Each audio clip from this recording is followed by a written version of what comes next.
They called them jewels of the empire, but when the emperor's breath faltered, those jewels turned to chains. Behind silk screens and gilded doors, dozens of women lived as shadows tied to a single man's pulse. His power was their lifeline, and his death would become their sentence.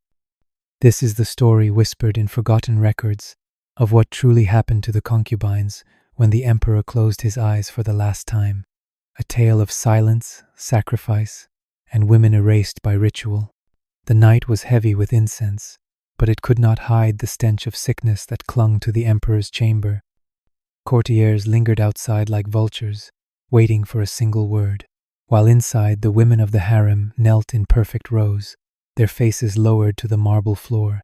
They were dressed in muted silks, stripped of color, as if they had already been wrapped for mourning. The emperor lay upon his golden bed, his chest rising shallowly, each breath a slow betrayal of time. He had once commanded armies, signed decrees with a flick of his hand, but now his voice was a rasp, barely audible above the crackle of oil lamps. The concubines dared not speak, for in that room every sound could be seen as disrespect, every sigh as treachery. Some prayed silently for his recovery, not out of love, but because they knew that as long as he lived, they lived. Others prayed for his end, their eyes darting toward the barred windows, hoping for freedom that would never come. Outside, the wind pushed against the lattice screens, carrying with it the muffled sounds of mourning already prepared by the city, as if the world knew before he had truly gone. A concubine near the emperor's side reached out, brushing her hand against the silk of his sleeve, but a guard stepped forward with a sharp glance, reminding her of her place even in this hour. It was not tenderness that would decide her fate, but rank, ritual, and the cold decisions of ministers already debating what would become of them when his body cooled. Time stretched unbearably, and with each labored breath the women felt their own hearts tightening, their futures dangling on a single thread. Somewhere in the stillness, a gong sounded in the distance, not yet announcing death, but carrying the weight of inevitability. In that moment, the harem became less a place of beauty and more a cage of waiting, where every woman knew that when his last breath came, the walls around them would close forever.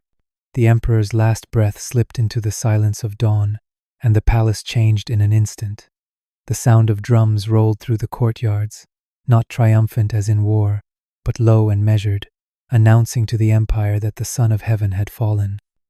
Yet within the women's quarters, the concubines were met not with public ritual but with a sudden, chilling quiet. Their silk screens were drawn, their doors bolted from the outside, and the world beyond became inaccessible. Guards stood at every threshold, their spears turned not against invaders but against the very women who had once been adorned as symbols of imperial grace.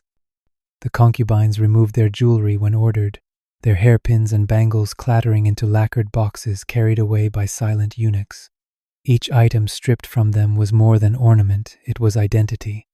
Their silks were replaced with rough mourning robes, plain and shapeless, reducing them to shadows of the roles they once played. No longer entertainers, no longer favorites, they were transformed into relics of a living past that no one wished to remember. In the cold light of morning, whispers rippled among them. Some spoke of stories passed down from older women, tales of concubines buried alive in secret chambers to accompany dead emperors, their breath stolen to keep his spirit company. Others tried to silence such talk, pressing their hands against their lips, fearing that even speaking of death might summon it more quickly. Still, the fear clung to them like damp mist. Meals brought by servants grew smaller, bitter rice and tasteless broth that seemed less like sustenance and more like punishment. Conversations with family outside the walls ceased, letters were burned unread, and the concubines understood with terrible clarity that they no longer belonged to the living court but to the realm of the dead emperor. One woman pressed her ear against the wooden screen that separated them from the outer hall, catching fragments of hurried voices, ministers arguing about tradition, eunuchs recalling precedent, a commander swearing that order must be maintained. Each phrase landed like a hammer: ritual obligation, purity of dynasty, silence the harem. The women exchanged glances, their eyes wide, each one wondering if she would be chosen to vanish into the earth as part of that silence. Hours turned to days, though time seemed uncertain in those shuttered rooms. Shadows lengthened and retreated, and still no decree was delivered. Instead, the weight of waiting bore down heavier than chains, and the air itself grew thick with dread. What lay ahead was unknown, but every concubine knew that her life no longer belonged to her. It belonged to the dead emperor, to the ministers who wrote his memory, and to the silence that followed a ruler into the grave. In that silence, the palace itself seemed to hold its breath, and within its walls, the women waited like ghosts who had not yet been buried. The emperor's body was prepared in solemn ceremony, his flesh washed in perfumed water and wrapped in layers of silk embroidered with golden thread. But while the empire mourned its ruler, a darker debate echoed through the palace halls. What should be done with the women who had shared his chambers? The ministers gathered in shadowed rooms, their voices lowered but sharp, citing ancient texts and forgotten precedents. Some argued that the concubines should be dismissed, stripped of status, and sent into obscurity, while others invoked the older, bloodier traditions that demanded the emperor's women follow him beyond the grave.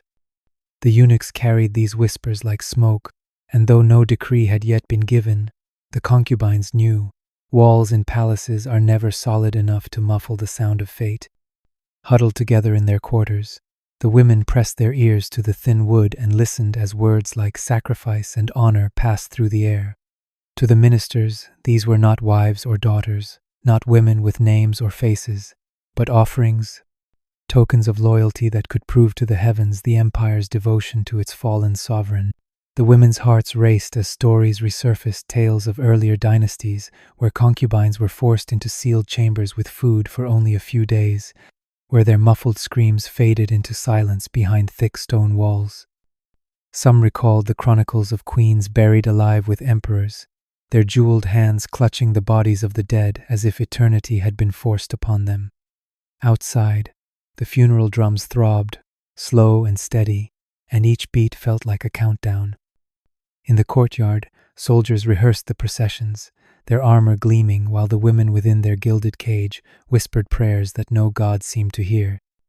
One concubine, younger than the rest, clutched a torn scrap of silk and whispered her mother's name until her throat turned raw, as if repeating it might anchor her to a world that was already slipping away. Another, older and once favored, sat in silence, her gaze fixed on the door, knowing that the ministers would choose her first. She had been the emperor's jewel, and jewels are often buried with their owner. The palace air thickened with incense, not for comfort, but to mask the growing scent of fear. Servants entered less frequently, their eyes averted, their silence heavier than words. When one finally spoke, he muttered only that the ritualists were being summoned, men who would decide how best to bind the living to the dead. The concubines looked at one another, and in that moment, they understood that mourning was not for them, it was for the emperor alone. They were not wives or companions, they were part of the ceremony, threads to be cut and woven into the shroud of a man already gone. And so they waited, their lives balanced on the sharpened edge of tradition, listening as the empire prepared to sacrifice its silence along with its women. They came for the women at night, when the palace torches burned low and the corridors seemed to stretch like tunnels into the earth. The chosen concubines were summoned one by one, their names spoken not with reverence but with the cold precision of a list. Those called stepped forward in silence, though their eyes trembled, for they knew what awaited them was not honor but erasure. Guards flanked their sides as they were led through narrow halls toward the inner chambers, where ritualists waited with bowls of bitter draughts. The liquid was dark, thick with crushed herbs and poisons meant to still the body quietly, without blood or screams. The eunuchs whispered that to drink was a privilege, that to accompany the emperor into eternity was the highest form of loyalty. Yet every woman who lifted the bowl felt her lips crack with dread, her hands shaking as though her very flesh resisted the fate being forced upon her. Some obeyed quickly, swallowing the draught with eyes shut tight, hoping the poison would take them swiftly. Others hesitated, their gazes darting toward the shadowed corners of the chamber as if searching for an exit that did not exist. For these, the guards pressed heavy hands against their shoulders, tilting the bowl to their lips until their bodies convulsed with the taste of death. Those deemed too precious for poison were led into sealed rooms, their silk robes arranged neatly upon the floor as if they were part of a grand burial. The doors closed behind them with the groan of iron, shutting out the world, and the sound of their fists against the walls was muffled into silence. They were meant to fade without witness, their breath surrendered to the emperor who no longer breathed. Outside these chambers, the concubines who remained knelt in their quarters, forced to listen as faint cries echoed down the corridors, each one cut short in unnatural stillness. One woman buried her face in her hands, praying to be overlooked, while another bit into her own sleeve to keep from screaming. The palace told itself this was order, that the emperor's journey to the afterlife required attendance, but the truth was cruelty dressed as tradition. By dawn, the chosen were gone, their absence marked only by the faint scent of incense and the folded silks left behind on wooden trays.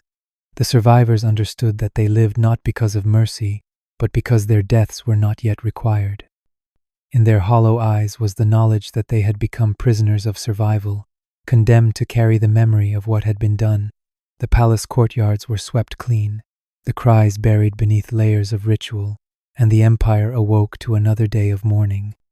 Yet within those locked chambers, the silence of the dead concubines hung heavier than the funeral drums, a silence that pressed against the walls and whispered that honor was only another word for sacrifice.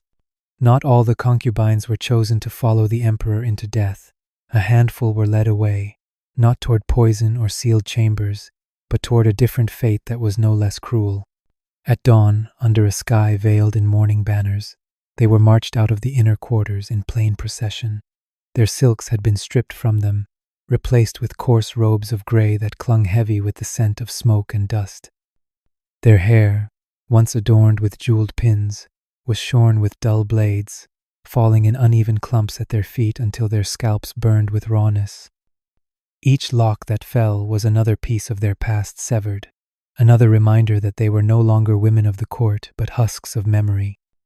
They were taken to cloistered compounds built at the edge of the empire, places that were neither prisons nor sanctuaries, where walls rose high and windows opened only to the sky. Inside these convent-like halls, the women were renamed as shadows, their former titles, beloved of the fourth rank, lady of the perfumed pavilion, daughter of the moon hall, were erased, replaced with silence. They were forbidden from speaking their old names, forbidden from writing, forbidden even from gazing into mirrors, lest they remember the faces they had once been. Days there stretched into endless ritual. At dawn, they were forced to chant prayers for the emperor's soul, their voices thin from hunger, rising like smoke through the empty corridors. At dusk, they scrubbed stone floors until their hands bled, each scar marking their penance for outliving the one who had once owned them. There was no laughter, no music, no trace of the life that had once surrounded them in gold and silk. When one of the women wept openly, a nun-like overseer struck her across the face with a rod, hissing that tears belonged to the living and that they were not meant to live. Nights were worse.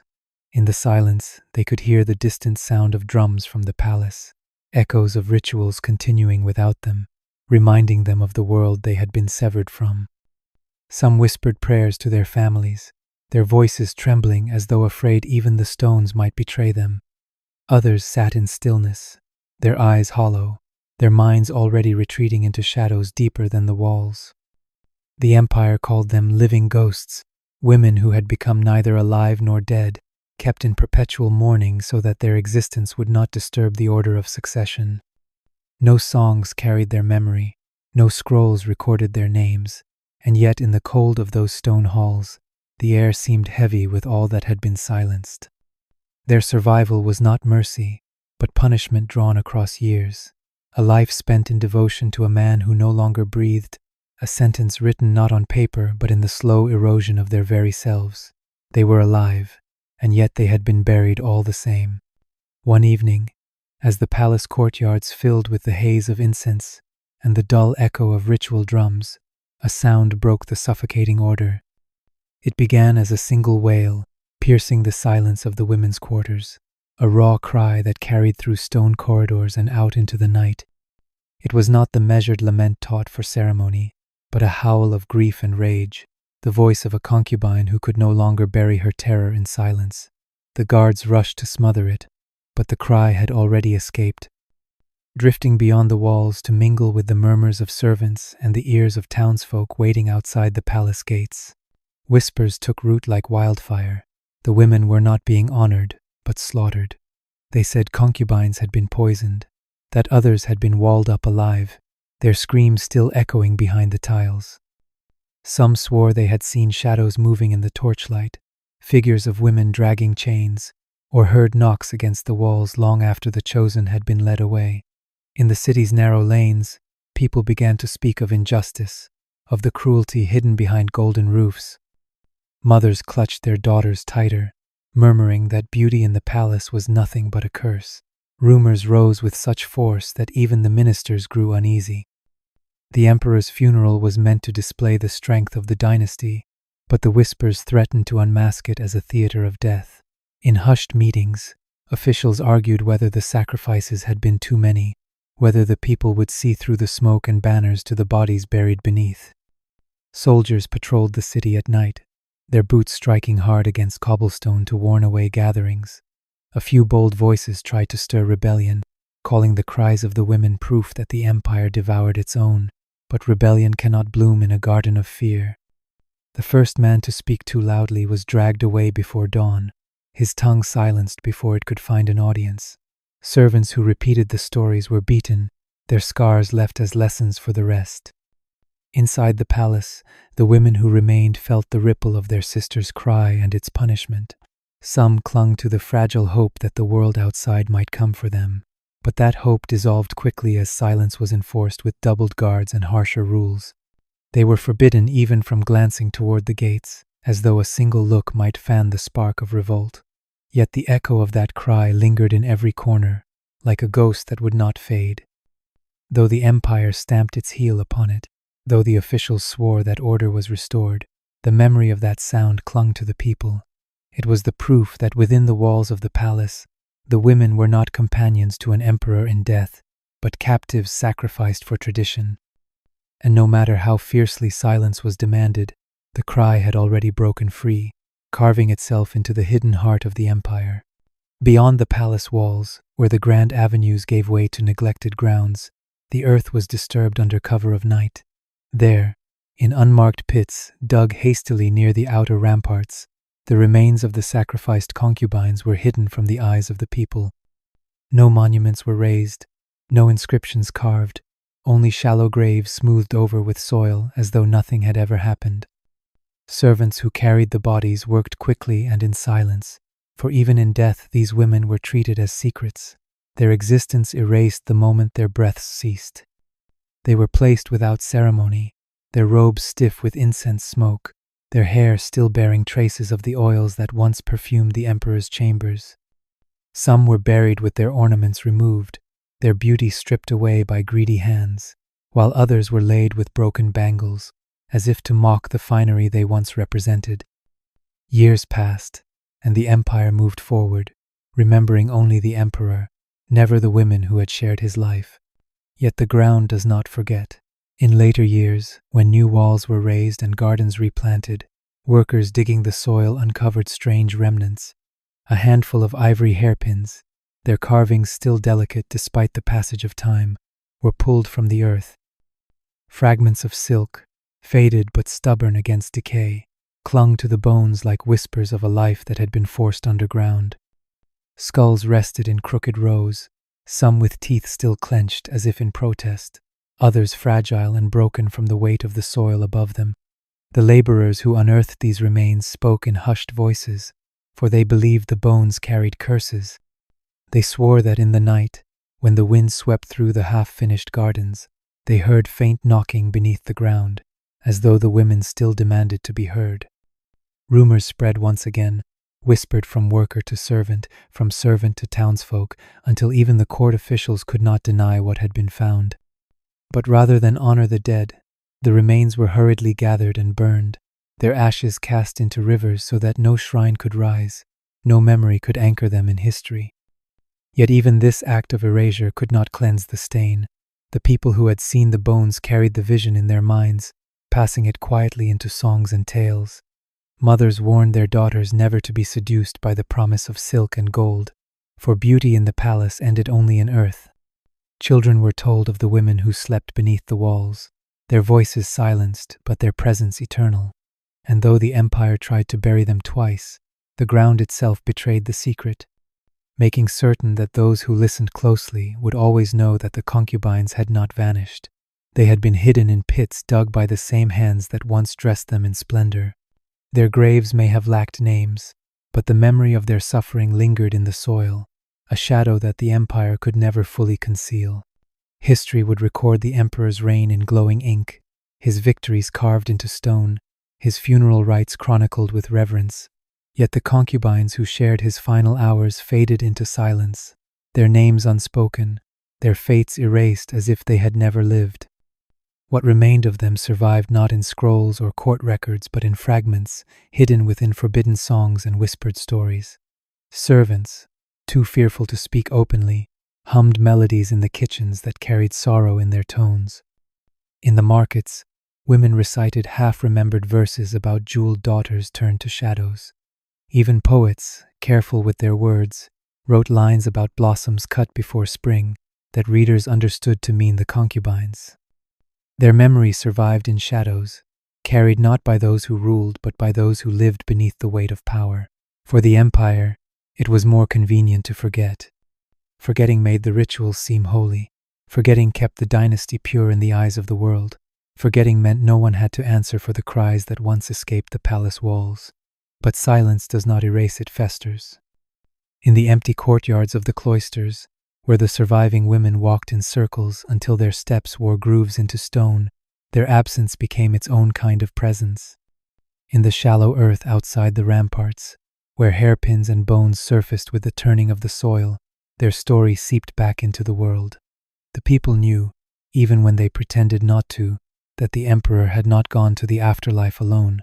He had dragged dozens of unwilling souls with him, binding their breaths to his own, even as his chest stilled. Generations later, travelers passing the old palace site swore they felt the weight of eyes upon them when dusk fell, as though women still lingered there, unacknowledged but unwilling to release their hold. Some claimed to hear knocking in the stones, soft at first, then louder, like fists against sealed doors. Others dreamed of gray-robed figures with shaven heads, their mouths sewn shut, wandering corridors that no longer stood.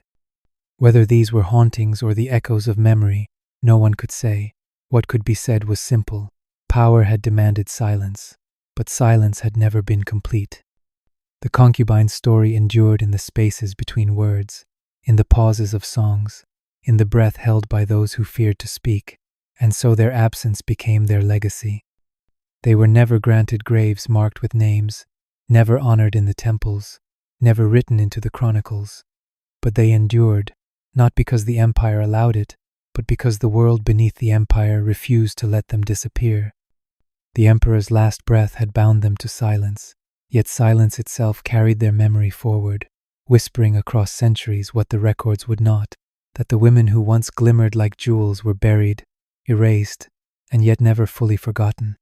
If this story unsettled you, remember history often buries its darkest truths beneath silence, but silence does not mean forgetting.